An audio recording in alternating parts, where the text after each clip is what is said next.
रुद्राणामनलात्मिकां शशिधरां दुर्गां त्रिनेत्रां वन्दे जगदम्बिकायै नमः प्रार्थना नमस्कारान् समर्पयामि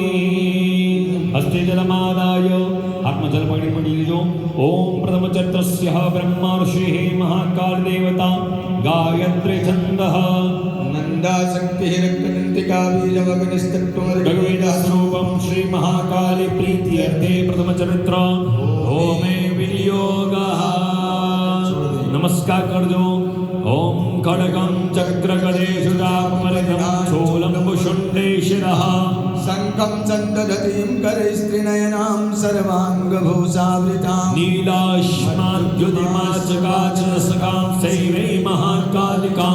यामस्तौत्सपिते हरौ कमलजो हन्तुं मधुं कैटभम्। चलो यज्ञ માટે તૈયાર થઈ જાઓ બધા લોકો ઓમ નમઃ ચંડિકાય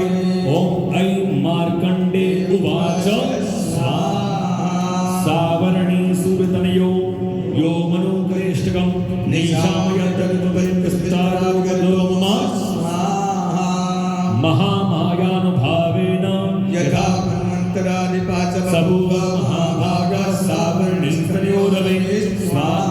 स्वारोचिष्यन्तरे पूर्व चैत्रवंश समुद्भवः सुरतो नाम राजा भूत्समस्तेक्षितिमण्डले स्वाहा तस्य बाल्य समप्रज्ञा पुत्राणि वत्सदा भो चक्रभो भूपाक्कोला विध्वंसिनस्तदा स्वाहा तस्य तैर्भवद्युद्ध प्रतिबद्धनन्दिनः नैरुक्तैर्युद्धे कोला विध्वंसि विरजिता स्वाहा ततः स्वो महायातो